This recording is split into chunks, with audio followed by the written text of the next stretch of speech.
Welcome, everybody. Guess what? You're watching Mondays with Mundy, with me, Jim Mundy, the historian for the Union League Legacy Foundation. So it's May of 2023, and I thought we would do some time traveling back in space and time, hence like the bow tie. That's pretty sharp there, huh? And we're traveling back in time to May of 1962, because 1962 was the Centennial celebration for the Union League, which was organized on December 27th of 1862, so 1962, 100 years later. So there were a series of programs all year, but the big one was in May, on May 14th to be precise, with President General and former General Eisenhower as our guest of honor. But besides that, the League also hired a photographer to literally photograph the clubhouse itself, from top to bottom, front to back, side to side, stem to stern, all that kind of good stuff. So, and they left a good photo album behind for us to look at. So we're going to do a walk through the building as it looked in 1962. All right, so let's get going. Share the screen. There it is. We do the slideshow. There it is. Come on. I gotta do that. I gotta go over here. We do that and we do that. And there we are. Hot dogs. I love it when it works. So a walk around the League in 1962, the Centennial year. So we're going to start on May the 14th. And this was a grand military parade that took place on Broad Street in front of the League House.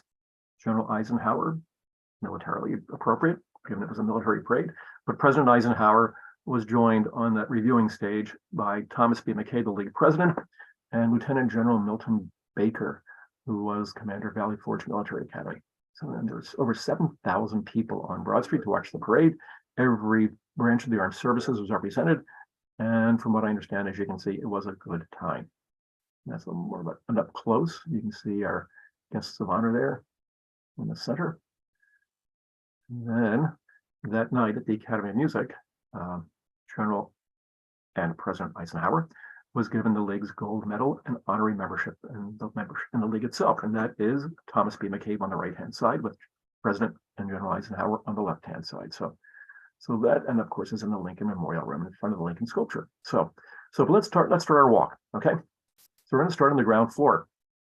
Actually, we're going to start outside the house at the sidewalk level, and that is what was known as the ladies' entrance back then. So we have one of the members' spouses walking in. Now you can see first on the right-hand side, they're in the foyer, what is now the Heritage Center, and then they go into the ladies' dining room itself. And that is Kurt. I forget Kurt's last name, but Kurt was the maitre d' there for years and years and years. And then this is what the room looked like. Now, we are looking from the northeast corner of the room. So to the left, you see the entrance, and that is now the entrance to the Santa room, because this space here, what is now the front half of the room, the east half, is now the Santa room, and the space behind it are now the offices for the Heritage, for the Legacy Foundation. So, all right. And then we go back outside and upstairs, and on the portico is a gentleman reading on the bench. And when I got to the League in 1978, the benches were still there and members were still reading newspapers on the benches. So, because we don't do that anymore, but they did back then. We go inside the house. In the hallway, we find two gentlemen having a few words and a friendly handshake.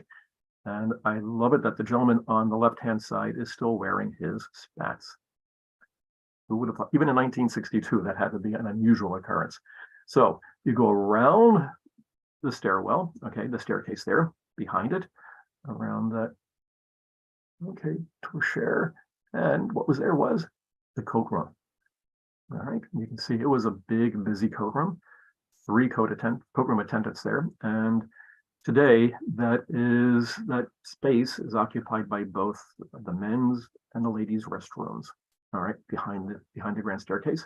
And the furniture that you see there, with the exception of the railing, was moved to the left-hand side, to be the actual south side of the hallway behind the stairwell. And it's still being used as a coat room today. So from coat room, back out to the hall. And you can tell we're in the Broad Street hallway because there is that great astrological clock on the right-hand side. And on the wall is a board that says letters, because members received letters at the League at that point in time. And when they got mail, a clerk in the main office would simply type their name on a slip of paper and put it because the board was organized alphabetically, and that's how they knew if they had any mail waiting for them in the house. So pretty neat. But also in the hallway to the right was a posting board for candidates for membership. And that is former President Thomas Wynne, who was president in 1965 and 66, and who would later be on the membership committee. But you can see him looking at that list of candidates for members, and you can see how big that list is. That piece of paper is 11 inches wide by 17 inches long, and that is a lot of names.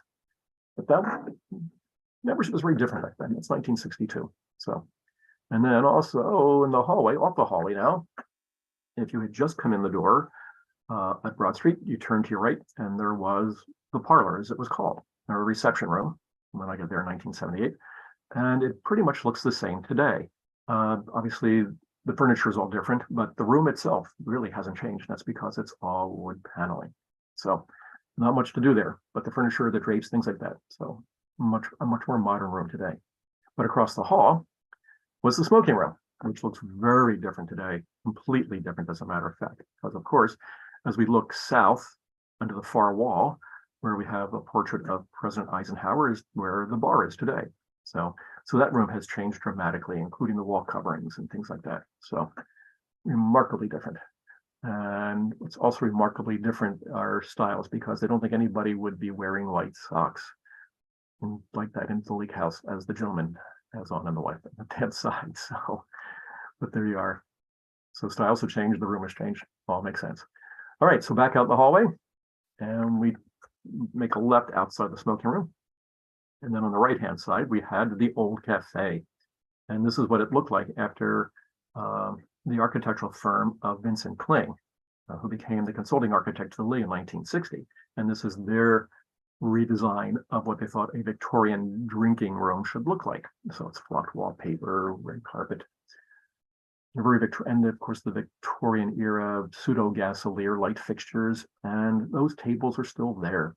Those are the tables that were made for that room in 1885 and 1886. So that's the old cafe, which again looks incredibly different today than it did back then. And then just off to the right in this photograph, you can see the bar.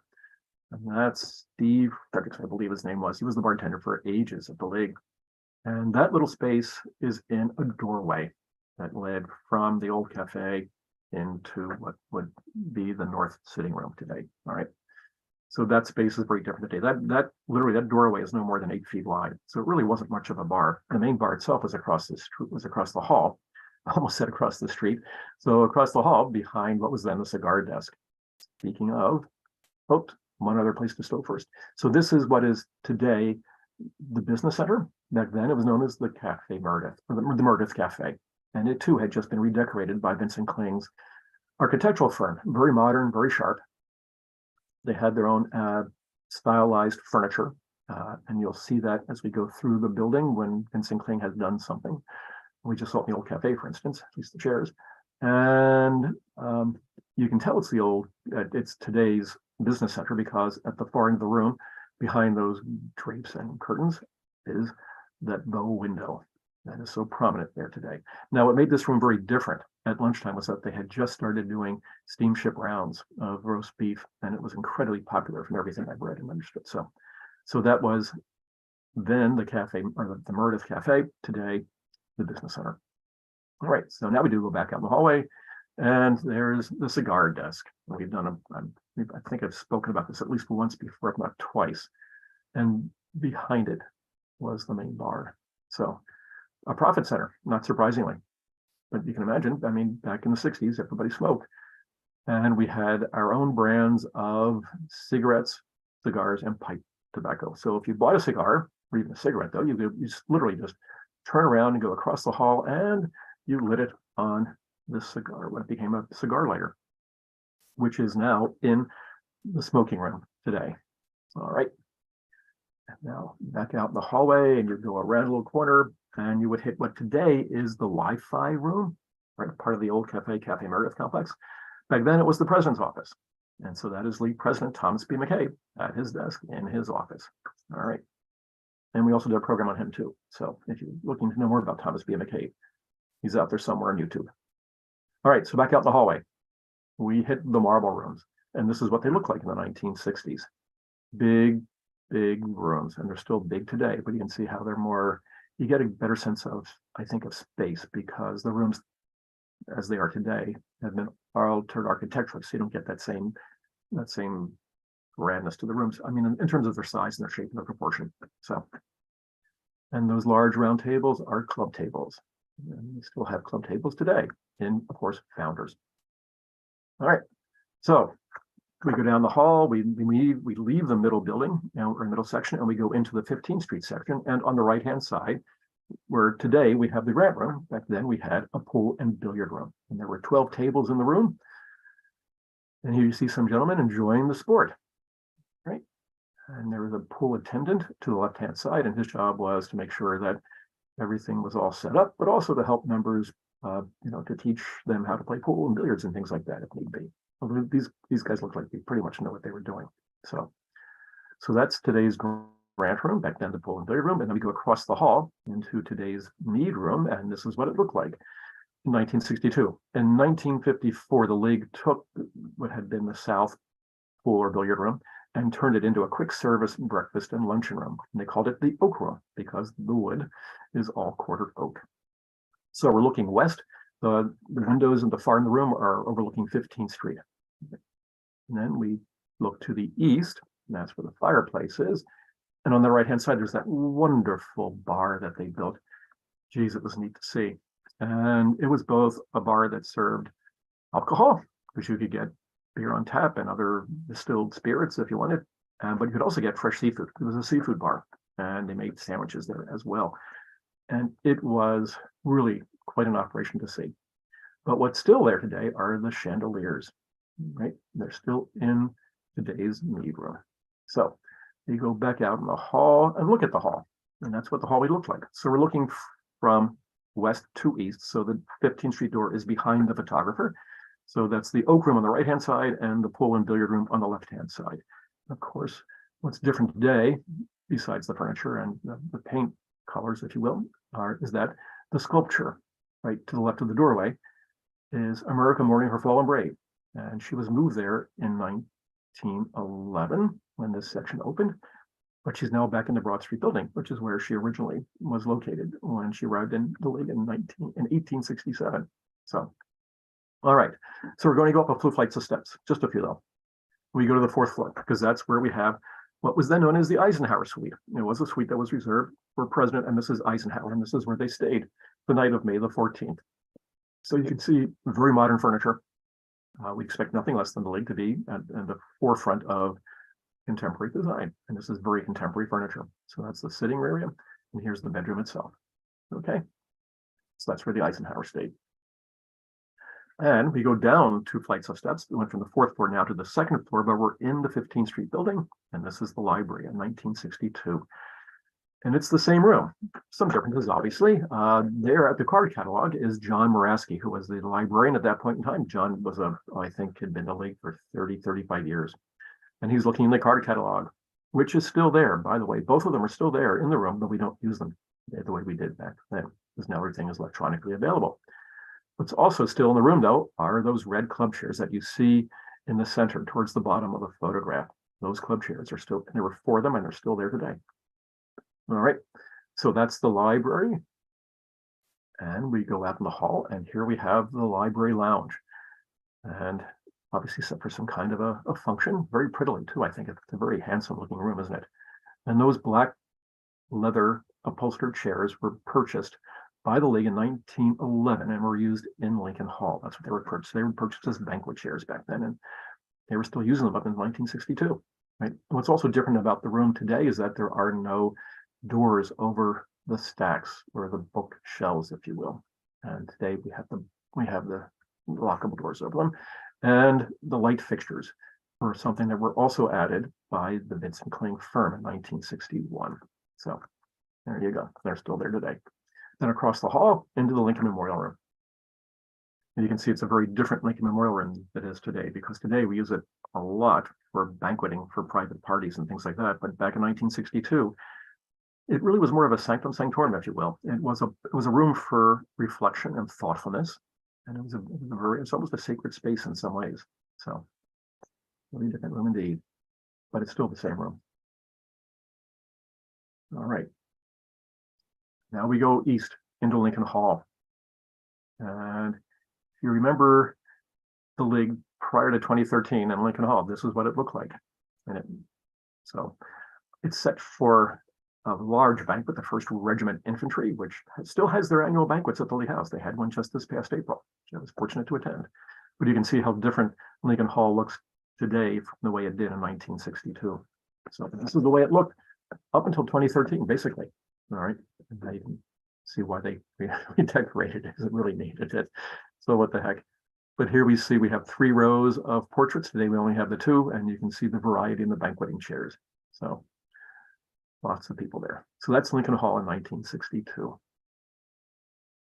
And then we go all the way into the Broad Street building to the very end of the floor, so to speak, and we hit what was then a card and chess room. So this was the original library when the building opened in 1865. But the library moved west in 1910 when the first of the 2 Trumbow editions opened, and this became a card and chess room. And so this too was also just recently redecorated by the Vincent Kling firm. And you can see the upholstered chairs and the chess tables. And by the way, we still have one of those chess tables in the library, and they had been around since the 19th century. And this is us looking towards the southeast corner of the room, so it's a Broad Street off to the left. All right, and then we look at it from that corner to the doorway on the left, so we're looking to the north now. And you can see the card tables that were there at this point in time. All right. Okay, doke. Now this room looks very different today, obviously. Everything, the wall treatment, the fixtures, light fixtures, the window treatment, the whole 9 yards. It's a very different room today. So, all right, we go down to the kitchen because we hadn't been there yet. So this is obviously, actually, when I got there when I came to Lincoln in 1978, there were 3 separate butcher areas, one for fish, one for poultry, and one for meat. So this is the general manager, Daniel Lehman, and he is watching the chefs who are also being watched by the executive chef. That's Peter Grassi on the left-hand side, as these chefs all fillet fish. And fresh fish, freshly butchered, and that's how food was done back then. So and we do it that way today now too. When we get fish into the house, our chefs butcher it themselves. So pretty neat. So the chef on the far right-hand side is George Karankolas, and he'd already been there for about 10 years, I think. And when I came to League in 78, he was still there. And George would be there until the 1980s, I think, maybe in the early 90s, when he would return to his family home in Greece. So George was a big guy, and he made soups. He made some of the best soups I think I've ever had. So that's the kitchen and some memories. Sorry. And here we have the Centennial dinner, and that's Peter Grassi again on the left-hand side, and with some of the things that they made for dinner that night. And here we have the Centennial cake, because that's Peter Grassi on the left-hand side, and that is Charles Camerano on the right-hand side. He was the pastry chef. And so his responsibility and his great task was to make the Centennial cake. And that's what you see in the background, with a replica of Gray Reserve's soldier on top. And there it is. Delicious. It looks, I'm sure they get every bit of it too. So that's the end of our walk through the League House. We started on May the 14th, we ended on May the 14th, and we saw a lot of stuff in between. So I hope you enjoyed that little walk through. And the next time you come into the League House, think of this and think of the way it looks today, and and let us know what you think. So once again, we thank you for watching these episodes of Mondays with Monday. We greatly appreciate your patronage and your comments and things like that. So we'll see you in 2 weeks when we're going to have a very different and special program, but I won't tell you what it is. You have to watch in 2 weeks' time. Okay. So in between, everybody, stay well, stay healthy, and thanks again for watching. Goodbye now.